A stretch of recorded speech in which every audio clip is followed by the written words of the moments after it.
Bonjour à tous, j'espère que tout le monde va bien, que tous ceux qui sont présents dans le live sont actuellement en pleine forme et que ceux qui nous regardent en rediffusion, notre grand public habituel, également est en pleine forme. Aujourd'hui, webinaire sur la nutrition. Comme vous le voyez, il y a 4 prénoms et non pas 3 parce qu'on va avoir un invité surprise. Donc il y a évidemment moi, Malik, Nour et Samy, mais également Fanny qui du coup gère la diète de pas mal de personnes, du moins pas mal de mes élèves. En l'occurrence, il y a la diète de Marwan. On parlait de Marwan tout à l'heure, juste avant le début du webinaire. Donc, la diète de Marwan est gérée par Fanny, mais d'autres athlètes De encore. Nour? De Nour? De Nour Ah, également, oui, c'est vrai. C'est grâce en partie à la diète que Nour était au poids et en forme. Donc voilà, donc quand même une invitée de taille, à savoir, étant donné qu'on vit sous le même toit et qu'on a un enfant, ce qui n'est pas évidemment une mince affaire, et ben dès que j'aurai fini ma partie d'introduction, et ben je laisserai la place directement ici à Fanny. Voilà, pour la petite information. Est-ce que vous êtes prêts, sachant que du coup, on va tous les trois présenter quelque chose de différent, tous les quatre présenter quelque chose de différent. Moi, les calories, Fanny, les protéines, Samy, les glucides et Nour, les lipides. Donc, les calories, qu'est-ce que c'est? Alors, avant de commencer, déjà, les calories, est-ce qu'ici, il y a des anciens, je vais peut-être dire une rêve de vieux, mais ceux qui l'ont vont kiffer. Est-ce que vous connaissez Frédéric Delavier et les calories? Ah, Samy, tu connais? bah, on connaît tous, je pense, si on s'est Mais un je peu pense renseigné. Je pense pas que tout le monde connaît, hein, parce que voilà. Mais bon, ça pour dire, du coup, les calories, c'est un peu le concept roi de Delavier, qui en fait a basé toute son explication sur la vie, sur les calories, où les êtres vivants iraient chercher les calories. Et en fait, du coup, notre travail, nos interactions sociales, tout ça serait pour aller chercher les calories. Alors pourquoi on dit les calories et pourquoi c'est si important? Et bien parce que c'est essentiel pour vivre. Mais évidemment, c'est essentiel pour vivre. Une calorie, à la base, qu'est-ce que ça représente? Qu'est-ce que c'est? Donc, une calorie, c'est censé, à la base, être une unité de mesure pour l'énergie. En l'occurrence, ici, une petite calorie, donc calorie, on verra juste après avec un C minuscule, eh ben, c'est censé être l'énergie qui fait passer un gramme d'eau de 14,5 à 15,5 degrés. Quand j'ai dit avec un petit c, c'est important parce qu'une calorie avec un grand C est égale à 1 kilocalorie ou 1000 calories avec un petit c. Okay, donc voilà, il y a les petites calories, les grandes calories. Il faut bien réussir à les différencier. C'est pour ça qu'en général, quand on parle de total calorique, on parle de kilocalories et non pas de calories avec un petit c, sinon ça ferait beaucoup à calculer.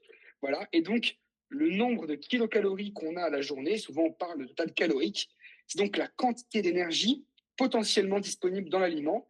On dit bien potentiellement parce qu'en réalité, on ne trouve pas. Imaginons, je bois un Pepsi avec du sucre à l'intérieur, donc ça c'est sans sucre, mais avec du sucre à l'intérieur, il n'y a pas des molécules de calories. Hein. Ce n'est pas des molécules de calories. C'est évidemment une quantité d'énergie, c'est très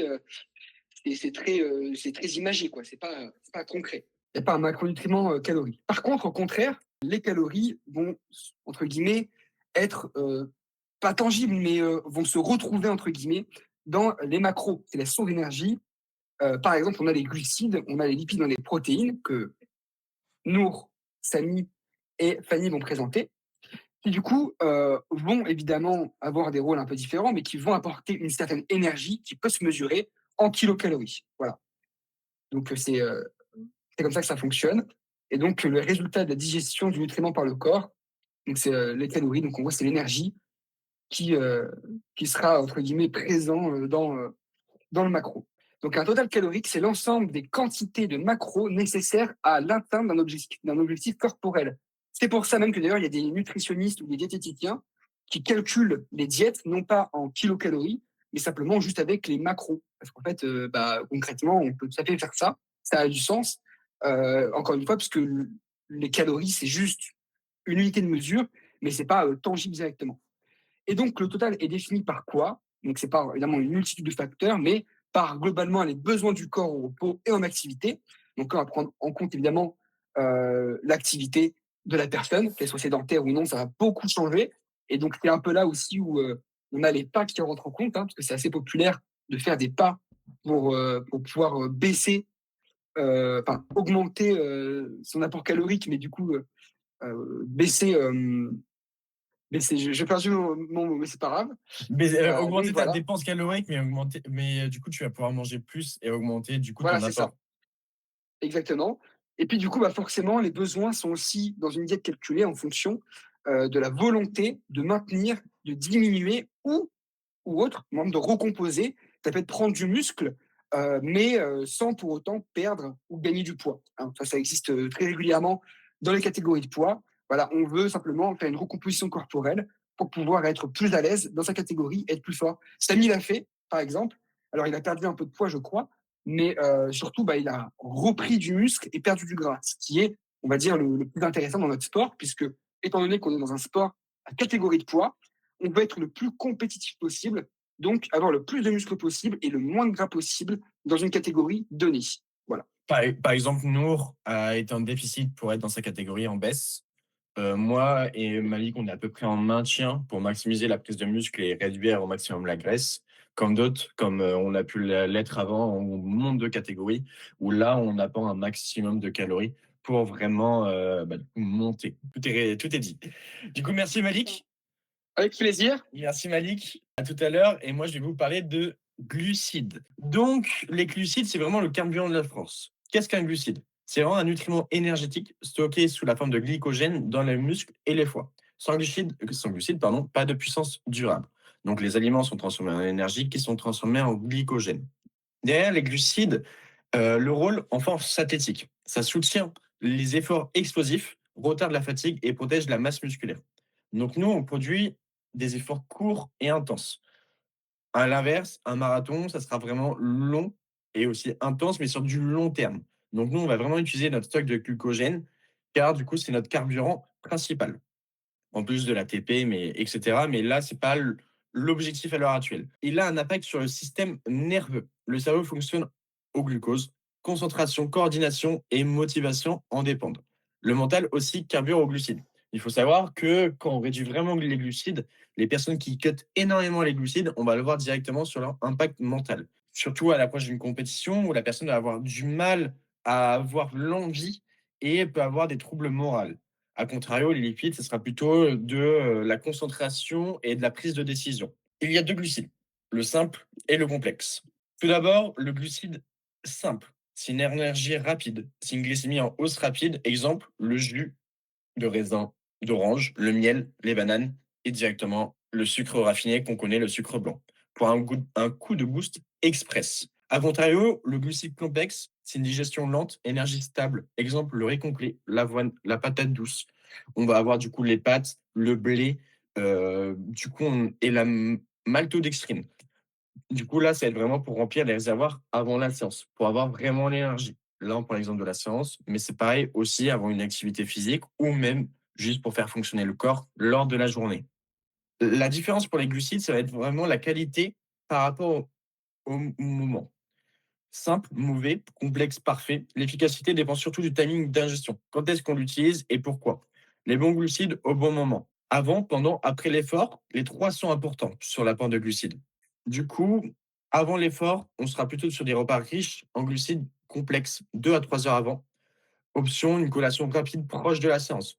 Préparer, c'est déjà performer. On n'oublie pas que dans notre sport, il faut vraiment, on n'a pas beaucoup de temps, sachant qu'on s'entraîne 3 heures, on va éviter de passer 1 heure à se faire à manger juste avant la séance, puis 1 heure après. Donc, préparez vraiment vos repas. Ça va vraiment vous aider sur du long terme.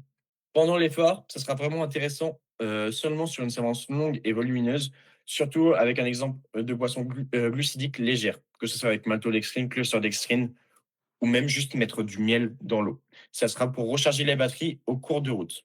Pour ce qui est après de l'effort, ça sera vraiment une reconstitution rapide du glycogène plus des protéines pour avoir une récupération optimale. La progression commence après, du coup, la dernière rep, donc la fin de l'entraînement. Pour une application pratique des glucides, je vais vous recommander plutôt une journée type pour un athlète de force. Ça sera vraiment un petit déjeuner. Exemple, avoine, fruits. Je ne reviens pas dans les protéines, etc. dedans. C'est vraiment assez complet. De toute façon, on reviendra plus tard. Un déjeuner où on aura du riz complet, de la viande, des légumes. Une collation, banane, galette de riz. Et pour un dîner, patates douces, poisson, sans parler vraiment. Là, c'est vraiment très, très imagé. Et le but vraiment d'une diète, c'est de la tenir sur du long terme le plus longtemps possible pour qu'elle soit le plus efficace. Pour ce qui est des erreurs fréquentes avec les glucides, c'est de s'entraîner à jeun avec des charges lourdes. J'arrive avec mon SBD, il est 10 heures du mat, j'aime pas manger le matin et du coup, j'arrive à jeun. C'est vraiment une erreur fréquente. Trop peu de glucides en pensant sécher, cut les glucides énormément ne va pas vous aider à perdre, 10 kilogrammes d'un coup. Au contraire, en fait, vous allez juste, louper vos performances et du coup aussi manger trop sucré juste avant la séance, c'est un coup de pompe. Avec moins d'erreurs, on aura plus de kilos sur la barre, ça, c'est assez logique. Pour ce qu'il faut retenir, les glucides, c'est vraiment le carburant numéro un en force en termes d'énergie. Le timing est aussi important que la quantité. Bien gérer, c'est vraiment avoir une meilleure performance, plus une meilleure récupération et donc une meilleure progression. Les bons carburants au bon moment font la différence. Du coup, Fanny, je te laisse introduire la protéine. Et oui. Alors du coup, donc déjà bonsoir tout le monde. Donc ce soir, je vais vous présenter donc tout ce qui est donc rôle des protéines dans le cadre de la pratique de la force et vite fait aussi faire le tour de à quoi ça sert globalement. Nickel. Bon, du coup, on va retenir rapidement. Donc, vous voyez que vous avez expliqué tout à l'heure ce qui était un macronutriment. Donc, les protéines en sont un. Elles contiennent potentiellement jusqu'à 4 calories par gramme. Bon, évidemment, ça dépend des sur tout ça, mais en moyenne 4, c'est ça. Donc, concrètement, une protéine, qu'est-ce que c'est? Il faut voir ça un peu comme une sorte de petit collier de perles. Et donc, chaque petite perle, c'est un acide aminé. Et les protéines en soi, quand on parle de protéines, c'est qu'on a une grande chaîne, un grand collier. Collier qui peut sembler fermé quand on le voit comme ça, mais qui a été une sorte de grand serpent ouvert. Et quand on a une chaîne qui est plus petite, on a ce qu'on appelle un peptide, comme le fameux peptide de collagène. Et du coup, pour les acides aminés, donc chacun ont leur propre type, c'est un peu comme des petits Pokémon, des petites créatures si vous voulez. Et pour chacune des natures, on va appeler ça l'aminogramme. Donc chaque petite perle forme un aminogramme. Voilà, ça s'appelle comme ça. Donc du coup, on va justement revenir sur nos fameux petites boules, nos fameux petits acides aminés. Donc il y en a 20 sortes. Et on les divise en 3 catégories. Donc les essentiels, c'est-à-dire ceux que le corps ne peut pas fabriquer tout seul.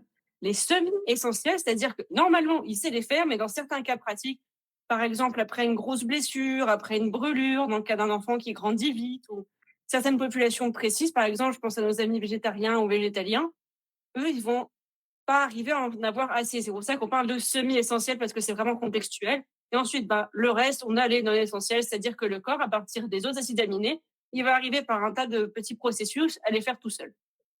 Donc, on a après ce qu'on appelle l'histoire d'une protéine complète ou non. On parle d'une protéine complète quand dans notre collier, on a l'ensemble des acides essentiels qui sont présents. C'est par exemple le cas de l'œuf. On a tout ce qu'il nous faut dedans. Et ce qui est important à retenir, c'est pas parce que sur un repas, par exemple, on a mangé, ça c'est surtout dans le cas des personnes qui ne mangent pas de viande, de poisson, d'œufs, etc. C'est pas parce que sur un repas, par exemple, vous avez mangé que du riz, mais pas de lentilles à côté, que c'est la fin du monde, c'est pas grave. Tant que sur la journée, vous avez toutes vos petites billes, on est bon. Alors ensuite, on va revenir rapidement sur les rôles que peut occuper une protéine au sein du corps. Donc la protéine, ça c'est c'est le plus connu, c'est ça vraiment son rôle principal entre guillemets dans notre entre guillemets en soi, mais vraiment dans ce qu'on voit, c'est ça. Et je le vois que je ne sais pas écrire le mot renouveler, c'est pas grave. Alors, donc oui, les protéines vont excusez-moi. Pardon. Oh là là, punaise. Donc les protéines vont être là surtout après la séance et autour de l'entraînement pour réparer les dégâts qu'on aura causés sur le muscle parce qu'on aura bien forcé. Et ça va aussi, et ça c'est important de le savoir, participer au renforcement des os, parce que oui, l'os est un matériel vivant. C'est pas inerte, c'est pas un bout de métal, loin de là. Et idem pour tout ce qui est structure comme articulation, tendons, etc. C'est aussi pour ça que la surcharge progressive est importante en force, parce que tout ça va se rendre, surtout chez le pratiquant naturel, tout ça va se renforcer en symbiose et les protéines vont être là pour vraiment venir réparer tout ça et le renforcer. Il faut savoir que par exemple, si vous vous entraînez à fond mais qu'à côté vous mangez pas assez de protes, c'est pas comme si vous souleviez dans le vent parce qu'il y a quand même des résultats où vous perdez énormément. C'est pour ça que les protéines sont vraiment clés en force. Bien évidemment, les glucides et lipides aussi, Nour et Samy reviendront dessus. Évidemment, Samy est déjà revenu. Donc il faut savoir que le corps étant très bien fait, il sait à peu près se débrouiller avec n'importe quoi, il sait même s'auto-manger en cas de galère. Il faut savoir que le corps, si on lui fournit pas assez de glucides et assez de lipides, surtout assez de glucides, il va vite avoir tendance à chipper les protéines. Et sans savoir qu'un carburant secours, elle est transformée en glucides. Parce que le cerveau, sans glucides, il aime pas, vraiment, il aime pas. Il faut aussi savoir que les protéines, quand on les mange avec d'autres choses et même toutes seules, mais surtout avec d'autres choses, par exemple, quand on se fait un petit shaker ou qu'on va mélanger donc une petite source de glucides avec de la prod, par exemple, avec de la clear whey ou que sais-je, ça va aider à réguler l'impact que les glucides vont avoir sur la glycémie. Donc, c'est aussi important de prendre en compte si on se dit, je vais me faire un petit repas rapide avant l'entraînement. Et à côté, on se blinde de prot. L'effet remplissage rapide, il sera pas toujours là. Donc, c'est aussi important de le savoir. Il faut savoir que les prods, c'est aussi connu pour apporter énormément de satiété. Donc, quand vous allez augmenter votre volume de protéines, par exemple en commençant la force, si avant vous étiez plutôt sédentaire, etc., il faudra aussi prendre ça en compte dans votre bol alimentaire et pas être étonné de, si vous commencez par le poulet, après caler sur le riz, c'est un grand classique.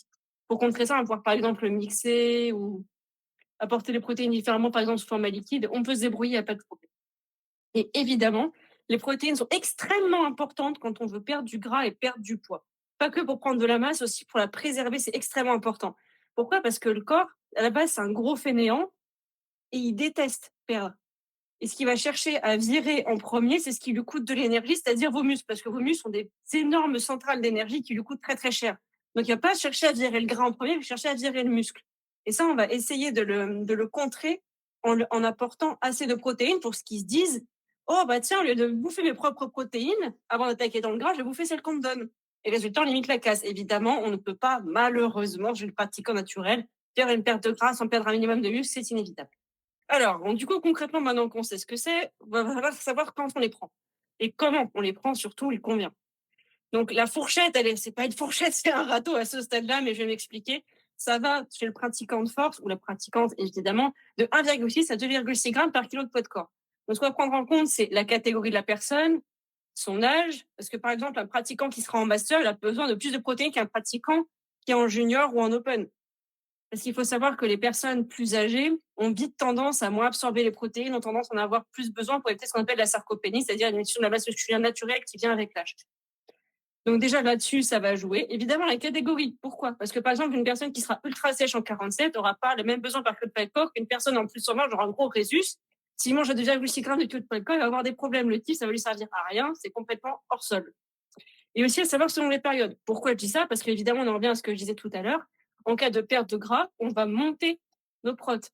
En cas de recomposition, on peut les remonter légèrement. Sur une prise de masse qui dure depuis longtemps, on ne va pas rester à 2,6 tout le temps, ça va être ingérable pour la personne, etc. C'est pas le moment. Voilà. Et ensuite, on parle aussi de combien en prendre. Il ne faut pas en prendre trop d'un coup. Vous ne pouvez pas se dire, ah super, sur un repas, je vais bouffer 150 grammes de protes, ça va être génial, je vais être tranquille pour ma journée. Impeccable, je vais faire un giga shaker, je vais être tranquille. Bah, fausse bonne idée. Et on reviendra vite fait sur l'OMAD. C'est pour moi là qu'on est sur un non-sens nutritionnel. Parce que si tu bouffes toutes tes protes d'un coup, le corps, il va pas savoir les digérer. Et tu vas voir, bah, tu vas littéralement sortir tes protéines comme ça. Et c'est un gaspillage pas possible. Donc, on parle souvent de ne pas dépasser 0,4 grammes par kilo de poids de corps par repas, mais évidemment, c'est encore une fois une moyenne. Et si petit à petit, on passe par exemple, on a 30 grammes de prot, après on a 31, 32, 33, etc. Le corps, il sait s'adapter encore une fois. C'est pas immuable, c'est pas gravé dans la roche. On peut s'adapter, mais on va pas passer du jour au lendemain de 30 à 60. Ce serait totalement hors sol. Donc là, on en revient à ce que disait aussi Samy tout à l'heure. Les protéines, c'est important de savoir les timings. C'est beaucoup moins grave que les glucides. Par exemple, si le soir vous mangez un shaker de whey, la Terre ne va pas s'arrêter de tourner, je vous rassure. Mais si on veut optimiser, voilà comment il faudrait procéder. Les protéines à assimilation rapide, donc tout ce qui est albumine, donc blanc d'œuf, surtout blanc d'œuf liquide, et tout ce qui est donc de la whey, donc de l'iso, etc., ou même une whey tout à fait basique. Après l'entraînement, c'est très bien. Attention, je dis cependant, la fenêtre anabolique est un énorme mythe. C'est pas parce que tu as fait 32 minutes au lieu de 30 après votre entraînement que tous vos muscles vont s'évaporer. N'ayez crainte, vous pouvez rentrer chez vous tranquille. Mais si on veut optimiser, c'est vrai que c'est mieux de les caler là maintenant plutôt que se caler un burger du McDo full buff après. Voilà. En dehors de tous les autres problèmes du burger du McDo, le steak ne va pas être le plus intéressant là. Ensuite, tout ce qui est assimilation moyenne, donc VPO, c'est-à-dire viande, poisson, œufs, aussi produits de la mer, tout ce genre de choses. Le lait et aussi donc tout ce qui est fromage. Pas fromage blanc, vraiment les fromages. Ça va être sur les repas classiques, type petit-déj, qui est assez loin de l'entraînement, parce que le gros fronton à une demi-heure de l'entraînement, je vous le déconseille sincèrement. Tout ça, on peut le caler. Et tout ce qui est assimilation vraiment lente, comme par exemple la caséine, qui est un type de protéine qu'on retrouve beaucoup dans le lait à hauteur de 80%. Et aussi tout ce qui est laitage, par exemple le fromage blanc. Attention, le fromage blanc entier, encore plus lent à l'assimilation. Fromage blanc zéro aussi, ça marche, il n'y a pas de souci. Ça va être par exemple avant le coucher. Ou si par exemple vous jeûnez la journée, ça peut arriver par exemple pendant le ramadan ou d'autres périodes de jeûne spirituel, les gens qui font des jeûnes intermittents aussi, ça prendre en compte. Avant une grande période de jeûne, là, ça va être intéressant de les prendre parce que ça va éviter de cataboliser, c'est-à-dire de perdre de la masse musculaire. Après, c'est pas non plus miracle, mais c'est des petits détails qui, sur le long terme, pourront aider à avoir une meilleure progression. Donc, on va refaire un petit point rapide sur l'importance de l'hydratation dans l'apport protéique. Donc, il faut savoir que nos protéines, elles vont être digérées Et ensuite, le corps va éliminer ce dont il n'a pas besoin. Par exemple, si on a beaucoup de billes de même nature dans notre collier et qu'on en a trop d'un coup, le corps, il peut en stocker une partie, qu'on appelle le pool sanguin, donc avoir une réserve d'acides aminés sur la journée, mais il ne pourra pas en faire de la confiture éternellement, quoi. Donc, il va virer ce dont il n'a pas besoin. Et ça va passer d'abord par le foie, puis par les reins. Et pour ça, surtout pour les reins, un petit peu par le foie, mais surtout pour les reins, il va falloir qu'on boive de la flotte. Genre vraiment pas mal de flotte. Donc en dessous, vous voyez le petit schéma avec protéines, déchets azotés, dilution de déchets, élimination urinaire, c'est ce que j'expliquais pour les reins. Et attention, si on ne boit pas assez, ça peut vraiment être chaud. On peut avoir des céphalées, donc tout ce qui est maux de crâne, etc., le sort de migraine, on n'est pas bien, ça peut être embêtant. On peut avoir une sorte de fatigue chronique. La récupération peut être grandement impactée. Et si jamais on a un terrain favorable à ça, on peut avoir des calculs rénaux et ça peut vraiment, vraiment être tendu. Il faut savoir que les protéines, quand elles se décomposent, ça fait de l'ammoniac. Et en avoir trop dans le corps, c'est vraiment, vraiment pas le bon plan. Et donc, il faut aussi savoir que si on ne boit pas assez d'eau au quotidien, la digestion va se retrouver énormément impactée. On va aussi pouvoir moins assimiler les protéines qu'on mange. Donc, c'est encore une fois les jeter par les fenêtres et c'est vraiment terrible. Donc, maintenant, savoir combien on boit d'eau par jour, c'est en moyenne de 40 à 50 millilitres par kilo de poids de corps. Ça, évidemment, c'est ajusté s'il fait chaud, s'il fait froid, si on est quelqu'un qui transpire beaucoup, etc. Et un excellent repère pour savoir exactement où on se situe dans cette fourchette, c'est la couleur des urines. Forcément, celles du matin seront plus concentrées, logiquement, puisqu'on a digéré, on s'est fait tout ça toute la nuit, on n'a pas bu, à part pour mes amis somnambules, mais je ne pense pas que nous soyons nombreux ici. On n'a pas bu pendant la nuit, normalement, sans s'en rappeler. Donc forcément, ça va être plus concentré. Et c'est pas la fin du monde, bien sûr. Ce qui va vraiment compter, c'est de boire au long de la journée, d'avoir des urines qui sont soit jaunes, soit verts un peu clairs, pas transparentes, parce que boire trop, c'est dangereux aussi. On peut même en mourir si on boit énormément d'eau d'un coup. Donc c'est pas le moment de se mettre à descendre des galons comme ça, ça n'a aucun sens. Tout que le corps après va s'autoréguler, vous allez juste la pisser telle quelle, donc ça ne sert à rien. Donc avoir vraiment une couleur verte ou jaune clair, ça suffit, c'est très bien. Donc maintenant, on va voir vite fait où est-ce qu'on en trouve dans notre diète les prods. Bon, c'est ça, pour le coup, c'est assez connu. Donc, on a donc les VPO avec les fruits de mer, les poissons, etc. Fruits de mer très, très, très sous-cotés en France, mais vraiment, je vous les conseille. C'est aussi plein de bons nutriments en dehors des protéines et c'est pas si cher que ça. Je pense par exemple aux crevettes, tout ça, tout ça. Les œufs, vraiment banger absolu. Donc, vous en reparlera peut-être dans les lipides, mais les œufs, c'est vraiment incroyable pour la santé, surtout quand on sait très bien les choisir. Les laits différents, donc j'en profite, micro-parenthèse, le lait de vache ne va pas vous tuer, rassurez-vous, à part si vous êtes intolérant au lactose, normalement ça devrait le faire, vous pouvez en boire, il n'y a pas de souci. Et tout ce qui est donc produits dérivés du lait, donc le fromage, la faisselle, tout ça, c'est très bien.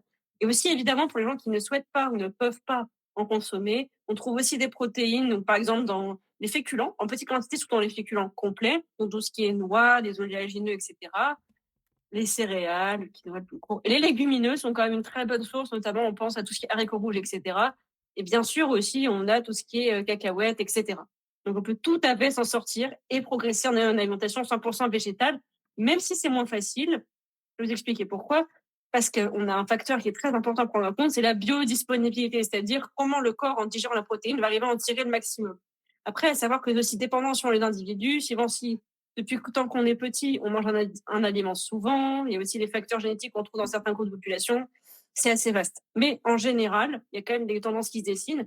Donc, une disponibilité théoriquement totale. Donc, on a les œufs, le lait. Donc, le lait, quand on parle, c'est le lait de vache. Théoriquement, le lait humain aussi, pour les petits bébés, ça se digère très, très, très, très bien.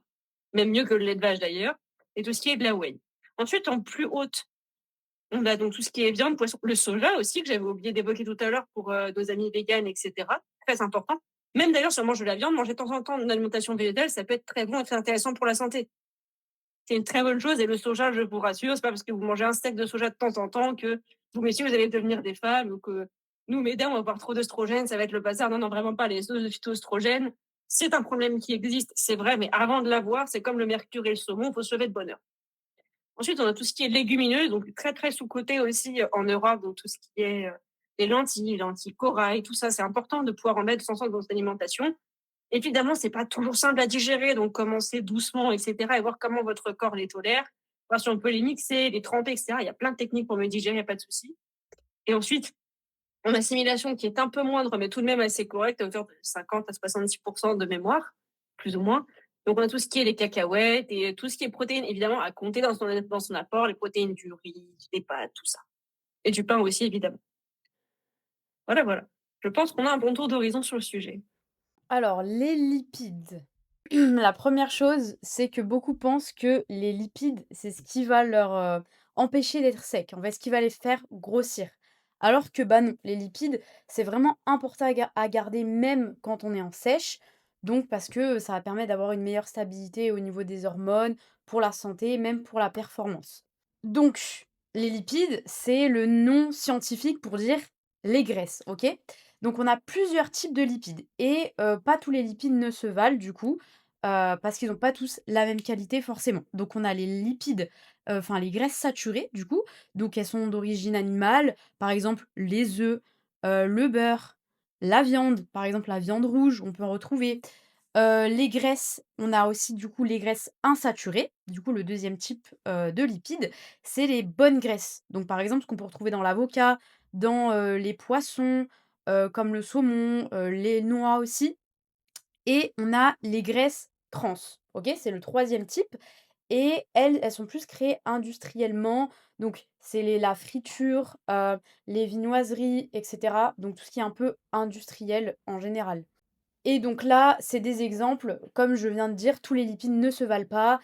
Pour retrouver dans les saturés, donc du coup, les graisses saturées, on a, comme j'ai dit, œufs, fromage, viande et par contre, on peut en manger en modération et c'est utile du coup, pour, la stabilité hormonale. On a du coup les monosaturés, donc ce que je viens un peu ça rejoint un peu ce que je disais, donc ce qui est huile, avocat, amande. Ça, c'est vraiment bon pour la santé, parce que c'est des aliments qui sont plutôt bruts comparés aux autres et on a les polyinsaturés, donc les oméga 3 donc qu'on retrouve dans le saumon, qu'on retrouve, dans les graines de lin, dans les noix et ça, c'est vachement intéressant parce qu'on a un côté anti-inflammatoire qu'on peut lier à ça, à l'entraînement. Par exemple, ça peut aider tout simplement au niveau de la récupération et on a les, trans, donc les graisses trans comme je disais tout à l'heure, tout ce qui est friture, frites et cetera. Enfin, dans la diète quotidienne, c'est un peu à éviter, quoi. Si vous mangez ça tous les jours, c'est pas les meilleurs lipides, hein, je vous recommande pas. Et donc du coup, les erreurs fréquentes que beaucoup d'athlètes font, enfin que beaucoup de personnes, hein, même, qui sont pas forcément athlètes, c'est couper les lipides parce que c'est trop calorique. Parce que, les lipides sont plus caloriques que, les glucides pour 1 gramme, OK? Donc ils se disent: «Bah, c'est trop calorique, je vais couper les lipides en premier. Alors qu'erreur, c'est pas forcément ce qu'il faut faire. On peut les diminuer, mais il faut pas les couper complètement. C'est vraiment important de les maintenir parce que voilà, ton corps ralentit, ton métabolisme aussi et comme je disais, ça dérègle tes hormones. Après, avoir un déséquilibre entre les oméga 6 et les oméga 3. Tu vois? Avoir des lipides, mais de mauvaise qualité et en trop grande quantité, c'est pas forcément la même chose. Si tu as que, par exemple, en lipides des lipides transformés, des graisses trans, bah, c'est pas l'optimal comparé à si tu prenais des lipides type, poisson gras ou noix et cetera, parce que eux ils auront plus des propriétés inflammatoires, du coup. Manger gras avant l'entraînement, c'est pas forcément l'optimal parce que du coup, ça ralentit ta digestion, tu peux te sentir pas forcément au top, donc c'est pas ce qu'on va prioriser autour de l'entraînement. Comme, Samy le disait, c'est plus, bah, du coup, les glucides, OK, qu'on va prioriser avant l'entraînement. On peut manger aussi un peu de prot pour, le côté un peu satiété, mais les lipides, on va éviter, surtout en grande quantité. Par exemple, manger des frites avant d'aller à l'entraînement, je vous conseille pas du tout et une autre erreur aussi, c'est penser que le gras, du coup le gras, donc les lipides qu'on nomme comme ça, c'est du gras corporel. Non, en fait, le gras que tu trop gras parce que, bah, tu es en surplus calorique tout simplement. Donc pour réduire, du coup, pour passer en déficit ou pour être en maintien ou pour changer ta diète, tu vas plus aller, vers diminuer les glucides que, diminuer les lipides. C'est pas parce que tu arrêtes de manger, des lipides que tu vas perdre du poids. Parce que si tu manges tu es en surplus calorique et que tes lipides sont à 0, donc tu manges ni huile, ni noix, ni rien du tout, mais derrière tu bombardes les glucides et les protes, bah, tu peux, perdre, 0 gramme parce que tu es en surplus. Voilà, donc ça, c'est une erreur que beaucoup font et du coup, les 5 rôles, en fait, des lipides parce que, bah, forcément, ça joue un rôle dans ton corps et un rôle important. Donc déjà, ça te permet d'avoir une énergie plutôt sur du, long terme Et comme je disais tout à l'heure, bah, du coup, 1 gramme de lipides équivaut à 9 calories. C'est pour ça que beaucoup croient qu'il faut les couper. Non, pas forcément. On les garde, c'est important.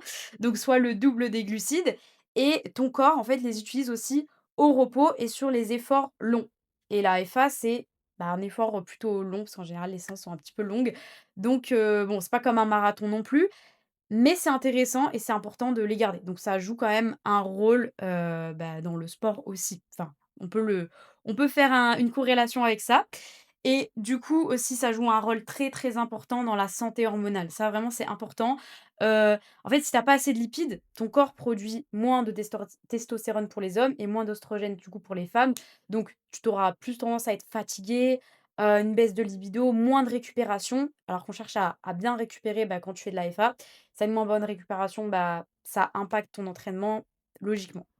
Voilà et du coup, 3e chose, c'est l'absorption des vitamines. Donc si tu te complémentes à côté, tu prends de la vitamine, enfin des vitamines et cetera, bah, en fait, si tu as pas assez de lipides, même les vitamines qui se trouvent déjà dans les aliments que tu manges, donc tout ce que tu manges dans ton alimentation, si tu as pas assez de lipides et bah, à côté, bah, ça va être mal absorbé, en fait, tu vois? Donc si tu supprimes trop de lipides, tu bloques, l'absorption des vitamines. Tu vois? Notamment les vitamines que tu peux retrouver, je sais pas, dans le kiwi, dans l'orange et cetera. Bah, si tu manges pas de lipides à côté, il y aura un petit souci. Et aussi un autre rôle important, c'est la construction cellulaire, tu vois? Tes membranes cellulaires, en fait, elles contiennent énormément de lipides et ton cerveau aussi. Donc, si, bah, tu arrêtes d'en consommer, ça va être un petit peu compliqué et donc du coup, en fait, ça assure la communication entre tes cellules et la protection aussi de tes nerfs, important.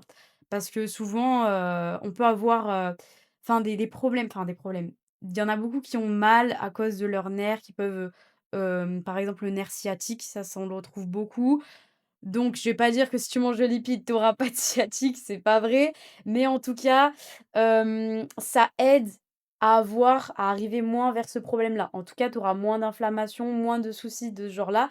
Donc important encore une fois de les garder. Et comme ça rejoint l'inflammation, la récupération, ça c'est important. Donc ça aide à réduire l'inflammation, les douleurs articulaires qu'on peut souvent retrouver en FA en vrai, au niveau, par exemple des coudes, ça peut être plein de choses et améliore aussi ta récupération, je vais y arriver, musculaire. Ça, c'est important aussi. Donc gardez bien vos lipides. C'est ça. Donc, alors comment, concrètement ton corps utilise les lipides? Comment ça se passe dans ton petit corps? Alors quand tu manges du gras, donc des lipides, déjà c'est premièrement c'est digéré dans ton intestin, jusqu'à là OK. Ensuite c'est transformé en petites molécules et une fois que c'est transformé en petites molécules, ça, circule dans ton sang, OK? Et c'est stocké ou utilisé comme énergie selon, tes besoins. Et en phase de repos ou de déficit, ton corps, il va taper plus dans ces réserves-là via la lipolyse, je sais pas si je prononce bien, la combustion du coup des graisses. Donc pour faire simple, ça fonctionne à peu près comme ça. Après j'ai simplifié, voilà pour pas trop vous perdre. Alors, si ton corps tourne bien, les lipides deviennent vraiment un carburant, tu vois? Un carburant d'endurance et un équilibre hormonal très important et pas juste du coup un gras qui est stocké. Donc là, on va dire à peu près pour les besoins d'un athlète. En moyenne, on va être autour des 0,8 à 1 gramme selon, le body fat et cetera pour le kilo de poids de corps. Donc si tu fais 52, tu fais, 52 fois, 1, donc ça fait 52 grammes. Le calcul est simple. Bref, du coup, un athlète, de 70 kilos, il peut viser de 56 à 70 grammes. Forcément, ça dépend de tes besoins, de ton body fat et cetera. Donc je peux pas, dire comme ça, tu dois prendre combien de grammes précisément. Fanny pourrait pourrait le faire elle, parce que c'est sa profession. Donc c'est à adapter selon les cas, bien évidemment. Donc exemple, c'est un exemple général, par exemple, une cuillère à soupe d'huile d'olive, ça fait 10 grammes de lipides. Une poignée de noix, ça fait 15 grammes de lipides. 2 œufs, 10 grammes. 100 grammes de saumon, ça fait 13 grammes de lipides. Donc voilà, c'est des petits exemples pour que vous puissiez vous repérer un petit peu. Bon, du C'est coup, je beau. vais parler aussi au nom de Malik parce qu'il se trouve que c'est moi qui lui ai fait sa diète et vu qu'il est en mission très importante actuellement, je peux me permettre de le relayer. Là, c'est par rapport à ma diète actuelle, c'était plutôt celle que je faisais, sur ma prépa Europe. Donc en fait, avec des problématiques de temps, de possibilité de cuisiner et de moments de manger. Le matin, c'était souvent soit une sorte de pancake avec des amandes et du miel, ou soit je me faisais une crème de riz, protéines, j'avais quoi? Des amandes, du miel et c'est déjà bien. Le midi, je me retrouvais souvent avec, du poulet, des pâtes, parce que j'étais aux pommes de terre, mais trop volumineux, du coup, pâtes et haricots verts. Sur les coups de 16 heures, j'avais, 7 à 10 galettes de riz avec des noix de cajou et une banane. 1 heure avant mon entraînement, j'avais, 100 grammes de crème de riz avec, 50 grammes de whey et du coup, le soir, j'avais, riz, carottes, noix de cajou, poisson blanc et ça, faut rajouter aussi du melon et des fraises dans la journée.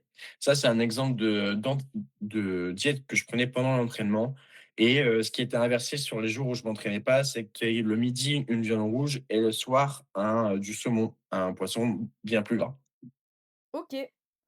OK, OK. En plus, t'as perdu, tu vu une diff quand même, ça t'a fait une bonne, En soirée? gros, on a commencé à Ouais. 3 200 calories et le problème, c'est que, je suis descendu très vite, mais on a monté aussi très vite les calories. Donc plus on montait les OK. calories, plus je perdais en poids et je suis monté à 4 200 calories. Voilà, Ah ouais! avec une consommation de 3,5 kilos de whey par mois. Ah ouais, mais c'est incroyable en vrai, hein? C Ouais, c'est un budget. Là, j'ai eu une semaine, compliquée niveau, niveau temps, mais ça reprend dès la semaine prochaine, à fond. OK, trop bien. Mais écoute, en plus, tu pu remonter tes cales et tout, c'est plutôt positif en vrai, Ouais, mais hein? je fais que de manger fou. J'aurais pas voulu les monter autant. Je fais que de manger là, je suis passé presque à 4 voire 5 repas. Ah ouais. Non mais là, il s'envoie, Samy, il s'envoie, mais c'est des bons repas alors, donc ça va, De ouf, de ça ouf. va. Contrairement à toi pour la prépa, Comment ça, moi? c'était bah, C'est ma vrai. quantité de moins de 105 et ta quantité pour descendre n'était pas la même. Ouais, c'est vrai. Bah, moi, pour résumer, du coup, c'est Fanny, qui ici Eh présente, oui. qui m'a suivie, pendant ça, pendant ma prépa. Donc, à savoir qu'en fait, moi, j'avais du poids à perdre parce que je descendais de catégorie. J'étais à 54,5, je dirais, quand elle m'a pris en diète et on a commencé la diète, je dirais 1 mois avant ma compétition, en vrai. Ouais, plus, je crois que on avait 7 semaines de mémoire, mais on a eu, une micro phase de maintien avant pour tester qu'on était bien sur les bonnes datas, donc on va dire à peu près 6 semaines. Ouais, c'est ça. Ouais, ouais, ouais. C'était à peu près, ce que j'avais en tête et du coup, bah, je sais plus, j'étais, de base, j'étais à combien de cales? Je pense j'étais à 1000-2000-1008 de maintien, quelque chose comme Un ça. petit peu plus, je crois, mais le fait étant que Nour fait, entre guillemets «fissure», de manière basique, c'est qu'elle fait quasiment 20 000 pas par jour. C'est pour ça qu'elle a un total qui est très haut pour sa KT, c'est quand même à prendre en considération ça. C'est vrai, c'est vrai, c'est vrai. Bon là, il est un peu c'est un peu, je fais 14 000, Là, je c'est fais fissuré, là, 14 000 là. c'est Là, plus c'est fissure. donc voilà et donc du coup, je suis descendue, je crois, à, bah, Un 1394 peu moins, tu cales. étais à 1 450. Mais à préciser qu'elle n'est pas restée là-bas très longtemps et que 1 450, ça peut paraître très très peu. Ça l'est en tant que tel. Mais c'est là justement que les lipides et les protéines ont été importants parce que Nour est quand même restée à 0,8 de lipides tout du long. Et forcément, vu qu'elle est légère et les lipides, c'est beaucoup de calories, comme on a vu tout à l'heure, ça descend très vite. Mais elle n'est pas vous foutre tout seul comme des grands à 400 calories dans votre coin. Surtout, ne faites pas ça. Nour, sur la fin, faisait des bilans 3 fois par jour, etc. Elle était bien. Je ne recommanderais pas ça à n'importe quel athlète. On a vu aussi ça parce que le temps pressait et que le métabolisme de Nour nous faisait des petites farces avec sa rétention d'eau. Et forcément, vu qu'on Exact. doit avoir un poids fixe, même si le body fat descendait à vue d'œil, notamment au niveau des cuisses, etc., on n'avait pas le temps de se dire ah bah c'est super, ça descend, on va attendre parce que ce serait descendu tout seul 2 3 semaines après, je pense, en restant à 1006. Et là, bah, le temps pressait. Donc surtout, si ça bouge au niveau des mensurations, si ça bouge au niveau du visuel, quand vous êtes en déficit, j'en profite pour faire un carton, mais c'est très important, encore plus pour vous, mesdames. Mais surtout, ne pressez pas les choses. Si ça baisse pas et que le poids baisse pas, mais que le reste, tout baisse, que la forme, ça va, que les barres, ça va, attendez, ça va descendre, c'est le palier classique. Mais pour nous, on était dans le cas exceptionnel où on n'avait pas ce temps-là. Et je refusais de lui faire un gros water cut traumatique de 2 kilos, c'était hors de question. Nous, on Non, voulait mais pas faire de water cut dans tous les cas, Ah, mais elle ah était non, mais traumatisée de la méthode belge du dromadaire, donc on n'allait pas lui refaire vivre ça. elle non, voulait, non, non, se c'est coucher en étant au poids. ah, mais je me suis couchée à 53,3, c'est bon et je crois En Fanny même elle temps, avec tous les légumes et la flotte qu'elle avait, ça me non, mais rassure, mais le matin, c'est le haut poids. j'étais en full masse déjà depuis 2 jours, hein. C'est vrai, mais tu buvais encore beaucoup normalement. Ouais, je buvais normalement, mais en fait, je savais que j'allais perdre dans la nuit, et j'ai perdu Et dans oui, la mais nuit. en plus de mémoire, tu étais dans une phase où tu stockais beaucoup d'eau naturellement, donc ça joue aussi. Ça, Ouais, mesdames, aussi à prendre en compte pour pesez-vous très, très régulièrement parce que la flotte, on peut avoir avec nous, ça nous l'a fait la blague, Ça a d'avoir sur une bugué. même diète, d'avoir plus d'1 kilo de différence, au niveau du poids de corps. ouais. Franchement, ouais et bah, après, bah, je savais que j'allais perdre dans la nuit puisque la nuit d'avant, c'était pareil. Donc le lendemain, je me suis réveillée à 52 non 51,9. Donc j'ai perdu 1,4 kg en dormant en dormant, 6 heures, même pas. Donc écoute, le food mass, ça a plutôt très bien fonctionné, mais Bah oui. au pire des cas mais parce que là, la pesée était proche et bah, il fallait que je sois au poids. Je préférais, bah, être sur un bon déficit, même si c'était un peu plus dur que faire un water cut. Donc pour ceux qui savent, ou qui savent pas, le water cut, c'est, on va dire quelques jours avant, vous commencez à boire énormément d'eau, vraiment beaucoup d'eau, entre 8 et 10 litres selon, combien vous buvez d'habitude, habituellement et derrière, bah, en fait 12 heures avant ou non pas 20 heures avant max, pas 24 heures parce que c'est trop, bah, vous coupez l'eau totalement et en fait ça va feinter votre corps va penser que vous continuez à boire pardon et donc du coup vous allez continuer d'aller vraiment aux toilettes tout le temps et vous allez perdre de l'eau et ce protocole-là, bah, pour ceux qui ont vu les vidéos YouTube de type Pana et cetera, il en faisait quand il était en -66 et donc vous pouvez perdre, beaucoup de poids avec ça. Ça dépend des catégories ou déjà des personnes si vous faites de la rétention d'eau. Vous pouvez perdre 2, 4 kilos, ça dépend des gens et à côté de ça, ça s'accompagne bien de douches brûlantes pendant quelques minutes brûlantes, hein, pas chaudes et ou bien de sauna ou bien de bain chaud et cetera. Mais ça, c'est vraiment la dernière solution parce que le problème, c'est que après la pesée, vous avez 2 heures, 1 heure, on va dire, pour, boire de nouveau, sachant que vous êtes déshydraté. Donc c'est pas suffisamment long et du coup, forcément, souvent, on fait de moins bonnes performances par rapport à l'entraînement parce que, bah, vous êtes déshydraté et l'hydratation, ça joue énormément dans les performances. Vraiment beaucoup plus que ce qu'on pense. Donc j'ai évité le water cut, c'était hors de question que j'en fasse. À la rigueur, j'aurais pris des diurétiques. Ça, je me souviens que j'avais perdu beaucoup, hein, avec ça. J'avais perdu, presque 1,5 kg avec des diurétiques. Mais voilà, si je pouvais ne pas arriver à ça, juste faire un food mass, ce qui s'est bien passé, donc nickel. Là, du coup, j'ai repris la diète normalement parce que, je trouve que c'est bien de reprendre ses bonnes habitudes et pour me maintenir un bon poids. Voilà, donc là, tu peux parler, au nom de Malik. J'ai pas mal Allez, raconté ma let's go. vie. Pas de souci. Donc alors notre cher Malik, je le suis, mais pour le coup, ce qu'on fait, c'est que vu que je suis là au quotidien, il a le luxe de ne pas avoir une diète fixe. Je sais, c'est magnifique, c'est formidable. Nour, je suis désolée pour toi. Non, pas du tout, ça va, tu le vis bien. Surtout qu'on sait qu'on peut adapter, il y a pas de problème. Mais Malik, pour le coup, je crois qu'il est à 3 579 cales de tête, à force de voir tous les jours sur le Fitness Pal, j'ai retenu. Donc on l'a mis à peu près à 2 grammes de prod par kilo de poids de corps. En lipides, il préfère être assez haut, donc sachant que les lipides, on n'a pas précisé tout à l'heure, mais on peut les monter au-dessus d'1 gramme, on peut monter jusqu'à 2 sans problème. On va pas faire de 1 à 2 comme ça du jour au lendemain.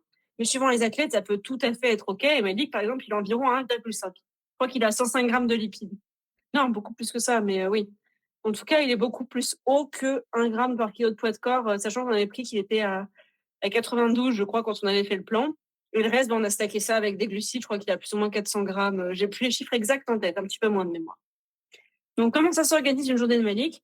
Donc, en général, ça commence par pas mal de taf de bon matin, un petit déj à peu près vers 8 heures. Donc, souvent, c'est à base d'œufs. En ce moment, je lui fais un gros pancake avec du blanc d'œuf, de la farine d'avoine, d'autres choses. Après, des toppings un peu plus lipidiques, chose qu'on n'a pas pu préciser tout à l'heure.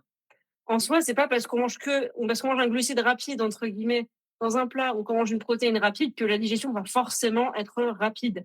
Ce qui compte, c'est les quantités qu'on en a et ce qu'on met à côté. Si par exemple, dessus, on met de la purée d'amande, ça va drastiquement diminuer la vitesse de digestion du bazar. Ça, c'est aussi important à prendre en compte. Donc oui, c'est plutôt un petit déjeuner sucré qu'il a en général. Après, le midi, donc c'est un plat plutôt classique avec une source de féculents, une source de protes, souvent animales. Donc des légumes, très importants aussi, et un fruit en dessert ou un petit dessert plus sympa ou quelque chose à base de flocons. Ou... Des fois, un truc qui peut être un peu plus indus. Il faut savoir qu'une diète, surtout comme Malik, quand on la suit à l'année, c'est pas le régime militaire tout le temps. On peut s'autoriser des petits plaisirs, il n'y a pas de problème avec ça. Ce qui compte, c'est d'avoir une adhérence sur le long terme, quelque chose qui nous convient, quelque chose qui nous plaît, qui soit facile dans notre vie, qui ne soit pas une contrainte terrible avec un aliment qu'on déteste tous les matins. C'est vraiment, vraiment pas le but. Donc le soir, ça va être comme le midi, le repas de l'entraînement. Donc on est vraiment sur des choses classiques, donc quelque chose de plutôt léger. Par exemple, ça peut être dans le cas de Malik, vu qu'avant l'entraînement, il n'a pas ultra, ultra faim, ça va être par exemple des biscuits bio. Pas forcément toujours les mêmes, ça peut être soit des biscuits, soit je peux leur faire une petite crêpe, ou ça peut être des salades de fruits, des choses comme ça. C'est vraiment très, très varié, vu que la diète de Malik, c'est au jour le jour, je vois aussi. C'est simple. Il me dit ce qu'il veut manger, je compose avec ça pour que ça rentre dans le meilleur des mondes. Donc ça peut vraiment pas mal varier, mais ça, comme on voit, ça marche. Mais ça, je ne recommande vraiment pas à tout le monde parce qu'il va avoir tous les paramètres en tête. C'est aussi une charge mentale supplémentaire. Pour le coup, c'est moi qui le fais, donc ça va. Mais si ça, on le fait tout seul, ce que j'ai pu faire moi, je suis sortie d'une grosse, grosse perte de gras qui a duré 11 mois. En le faisant moi-même tous les jours, ça en m'adaptant avec Malik, c'est une beaucoup plus grosse charge mentale qu'une diète fixe. Même si on peut croire que la diète fixe, c'est vraiment c'est le bagne, etc., même avec des petites indications. Non, non, pas du tout. Se dire au quotidien, quand on a une diète libre, juste son fitness pal et soi-même dans le blanc des yeux et bien tout faire au bon moment, etc., c'est une charge mentale qui est beaucoup plus grosse quand on se force à varier. Mais ça peut convenir aussi à des gens et les deux sont bien. Il n'y en a pas un qui est forcément supérieur à l'autre. Après, si vous avez un coach et que vous êtes en diète libre, envoie-lui bien souvent votre fitness pal. Parce que potentiellement, si vous avez un entraînement un peu cata ou pendant quelques jours une petite galère, c'est peut-être parce que de votre côté, vous avez mal équilibré vos oméga-3, vos oméga-6, vous avez mal géré les injections de glucides, etc. C'est pour ça que souvent, les diététiciens et nutritionnistes, quand ils prennent des gens en suivi, ils font des plans au moins fixes ou semi-fixes pour avoir des datas et savoir ce qui cloche ou ce qui cloche pas. Par exemple, vous savez, il avait de la flexibilité tout à l'heure quand on a parlé sur ses galettes. Il avait de la flexibilité aussi sur ses féculents, etc. Mais il n'était pas en full roue libre parce que sinon, après, on ne peut pas savoir si ça bug. Parce que la personne de son côté, par exemple, elle a foutu trop de sel, ça, on ne peut pas le savoir. Si elle avait, par exemple, des trucs surgelés ou qu'elle a pris une équivalence qui n'était pas la même marque avec des macros qui changent, si X ou Y facteur, on ne peut pas le savoir si la personne ne partage pas et n'est pas full transparente avec nous. Donc, on préfère avoir des marqueurs de référence. Et c'est dans votre coin que vous avez les connaissances nécessaires, c'est tout à fait possible. Et même à long terme, quand on vise un maintien calorique, de se nourrir à l'instinct, c'est tout à fait possible. Si on n'a pas de trouble du comportement alimentaire, c'est quelque chose qui est tout à fait réalisable. Juste pour info, moi j'ai tout pesé pendant 3 mois du matin au soir. Vraiment, tout était pesé et au moins je mangeais ça fait 4 mois que je mangeais la même chose, tous les jours, mais bon, l'objectif est la performance, donc je m'en fous un peu. Mais donc se relâcher aussi de temps en temps, ça fait du bien après une compétition. Mais bien sûr, totalement, c'est même très bien des fois de faire, sans forcément de faire des 10 dingueries à défoncer le buffet chinois du coin. Mais des fois, de se faire des repas libres, c'est Merde! très important pour, ah bah, je suis désolée Samy, là, le buffet japonais, là, c'était autorisé parce qu'il y avait du saumon. Punaise, c'est pas pro ça. Ah Non, là j'ai là, reçu le Uber Eats. bravo. Aïe, aïe, aïe, aïe, aïe, aïe. Non, non, mais c'est très important des fois de savoir aussi avoir la capacité d'écouter sa propre satiété, c'est hyper important. Et même si vous avez une diète, c'est pas parce que le coach il vous a dit il faut absolument que vous mangiez 200 grammes de légumes. Si vous voyez qu'au bout de 100 grammes, vous avez plus faim, vous pouvez mixer. Ou si un jour tout de suite, vous pouvez dire coach, là ça va pas, et on adapte. C'est pas le bagne où on se force limite à dégueuler, où on se force, on se dit ah j'ai faim tout le temps. Il y a toujours moyen de moyenner, de rajouter du volume. Nous, on peut en être témoin du volume, elle en avait en sèche avec 3 fois rien. Ouais, ouais, ouais. Non, mais en plus, je t'avais dit, parce que tu m'avais mis des glucides, genre type pâte riz, mais il y avait trop peu de grammes, c'était une torture en fait. J'étais en mode, non, 40 mais grammes. non, mais même Oui, pas, je oui. crois que c'était 30, Ah bon. genre 15 à un moment. Oui. Non, vraiment, j'étais en mode, non, Mais Fanny, ça, faut pas tu peux faire ça. remplacer par du pain et avoir par exemple une tranche de wada ou des trucs comme ça, tu Ouais, peux le faire. Il ouais, y a des gens qui aiment bien. Il y a des gens qui pètent un plomb quand psychologiquement ils ont plus de féculents dans l'assiette. Dans son cas, on était tellement en rush et je tenais absolument à garder des fruits, etc. au cours de ouais. l'entraînement qu'on était obligé de faire ce genre de filouterie, tu Ouais, vois. non, non, mais j'étais en mode, non, mais je préfère que tu me mettes, t'enlèves ça, que tu me mettes full légumes, au moins ça me cale et tout, je préfère, tu vois. Et Mais finalement, non, mais c'était pas ça, il n'y a si pas de mal. souci. C'est encore une fois, c'est de la personnalisation et il n'y a Ouais, pas de voilà. problème avec ça. Ah oui, truc important, c'est pas parce que sur un repas, vous mangez soit pas de légumes, soit pas de féculents exceptionnellement que c'est la fin du monde. Il n'y a absolument pas de souci. Encore une fois, c'est sur la journée que le corps se régule. C'est mieux si on peut, si on a le loisir et les calories pour, de laisser tout ce bazar. Mais si c'est pas sur un repas, c'est pas la fin du monde, vraiment. On en revient là-dessus. À la fin, merci à tout le monde de nous écouter et surtout là, c'est votre moment pour poser un maximum de Aïe, questions, aïe, bien sûr si aïe. vous en avez, par message, directement sur le live ou activez votre micro avec grand plaisir. Soyez pas timide, on me connaît maintenant. Et donc, N'hésitez voilà. pas, hein.